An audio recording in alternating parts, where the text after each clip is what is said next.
आइए शुरू करते हैं पुरुषोत्तम मास अध्याय कथा 7। सूत जी बोले कि हे तपोधन, आप लोगों ने जो प्रसन्न किया है वही प्रभु नारद के नारायण से किया जाता है। सो नारायण ने जो ऊपर दिया वही मैं आप लोगों से कहता हूँ। नारद जी बोले कि विष्णु ने अध्यमास का अपार दुख निवेदन करने वाले जब मौन धारण किए तब है, और बद्री पते पुरुषोत्तम में क्या किया सो इसके समय ही हमें कहिए। श्री नारायण जी बोले कि हे वत्स, गोलोकनाथ श्री कृष्ण विष्णु के प्रति जो कहा वह अत्यंत गुप्त है। प्रसन्न भक्ति, अस्तिक सेवा, द्रव्याभित अधिकार पुरुष को कहना चाहिए, अतः मैं सभी को सुनाता हूँ।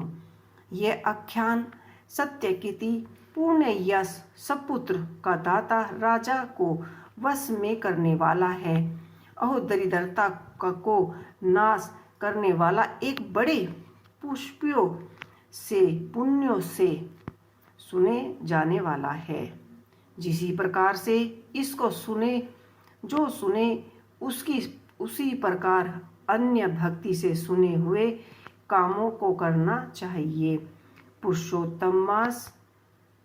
पुरुषोत्तम बोले कि हे विष्णु, आपने बड़े अच्छे से यह जो आपने अधिमास की जो कहानी हमें सुनाई है, आप कृपया करके हमें सुनाइए। उसको हमने कहा और स्वीकार किया, ऐसा समझो कि अतः आपको हम अपने सामान सौप्रिय करेंगे। गुण से, कीर्ति से, के अनुभव से, षड्यंत्रों से पराक्रमी है, भक्ति को बार देने से, और जो भी मेरे गुण हैं उनसे मैं पुरुषोत्तम जैसे लोग से प्रसिद्ध हूँ, वैसे ही वह मलमास भी लोगों को पुरुषोत्तम करने प्रसिद्ध होगा। मेरे में जितने गुण हैं वो सब आज मैं इसे दे दिया। पुरुषोत्तम जो मेरा नाम लोग तथा वेद से प्रसिद्ध है, वह भी आप प्रसन्नता का अर्थ आज मैंने इसे दे दिया है। हे मधुसूदन, आज से मैं इस अधिक मास का स्वामी भी हुआ। इसके पुरुषोत्तम इस दिन से सब जगत पवित्र होगा। मेरे समानता प्रकार यह अधिक मास सब मासों में राजा होगा।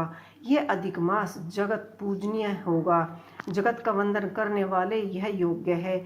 इसकी पूजा और व्रत जो कोई भी करेगा उसकी सब दरिद्रता, सुख संपत्ति और निष्कर्म की प्राप्ति होगी।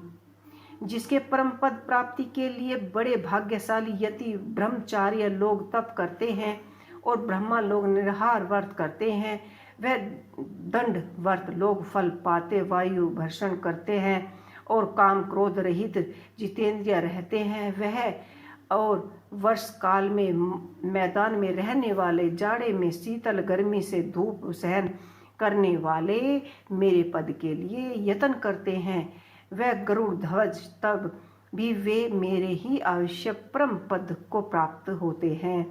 परंतु पुरुषोत्तम के भक्त एक मास के ही व्रत के लिए बना परिश्रम जारी मृत्यु रहित उस पद को प्राप्त कर लेंगे। यह अधिक मास व्रत संपूर्ण साधनों में श्रेष्ठ है और समस्त कामनाओं को की फल की सिद्धि को देने वाला है। अतः इस पुरुषोत्तम मास का व्रत सबको करना चाहिए। हाल से खेत में बोए हुए बीज जैसे करोड़ों दूना हो जाता है, तैसे मेरे पुरुषोत्तम से अधिक गुणवान अधिक कोई मास नहीं है। अधिक मास का व्रत करता है वह सभी वेदितों से छूट जाता है। यह अधिक मास और इसका स्वामी मैं ही हूँ और मैंने ही इसे बनाया है, और पुरुषोत्तम यह तो मेरा ही नाम है, सो मैंने इसे दिया है। अतः इसके भक्तों की मुझे दिए रात दिन चिंता रहती है कि जिसकी उसने भक्तों की मनोकामनाएं को मुझे ही पूर्ण करना पड़ता है। कभी कभी मेरी भक्ति का अपराधिकार भी गुण में आ जाता है, परंतु पुरुषोत्तम मास के भक्तों का अपराध मैं कभी नहीं गिनता। हे विष्णु, मेरी आराधना से, मेरी भक्ति से मेरी आराधना करना मुझे प्रिय है। मेरी भक्ति की कामना पूर्ण करने में मुझे कभी देर भी नहीं होती, किंतु मेरे मास के जो भक्त हैं उनकी मनोकामनाएं पूर्ण करने में मुझे कभी भी विलंब नहीं होता। मेरे मास के जो भक्त हैं वो मेरे अत्यंत प्रिय हैं। जो मनुष्य इस अधिक मास का जब तब दान करते हैं वो वे दृष्टि अभागों और दूसरे भागों के जीवन में आने वाले होते हैं।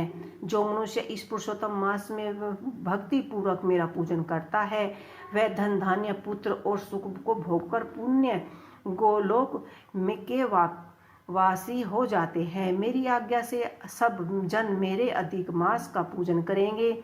मैंने सब मासों से उत्तम मास इसे इसलिए बनाया है कि अधिक मास की चिंता त्याग कर रामपते आप इस अतुलनीय पुरुषोत्तम मास को साथ ले जाकर अपने वैकुंठ में बैठाया जाए। श्री नारायण जी बोले कि इसी प्रकार भगवान विष्णु की ये रची हुई वचन स्मरण कर विष्णु अत्यंत प्रसन्नता पूर्वक इस मलमास को अपने साथ लेकर न्यूतन जल धर के समान शाम भगवान श्री कृष्ण को प्रणाम कर गरुड़ पर बैठ के पृथ्वीलोक चले गए। तो आपको ये हमारा 7वां पुरुषोत्तम मास कैसा लगा हमें कमेंट बॉक्स में लिखकर जरूर बताइएगा। अब आपको मिलते हैं हम अपने पुरुषोत्तम मास के 8वें अध्याय में। राधे कृष्णा।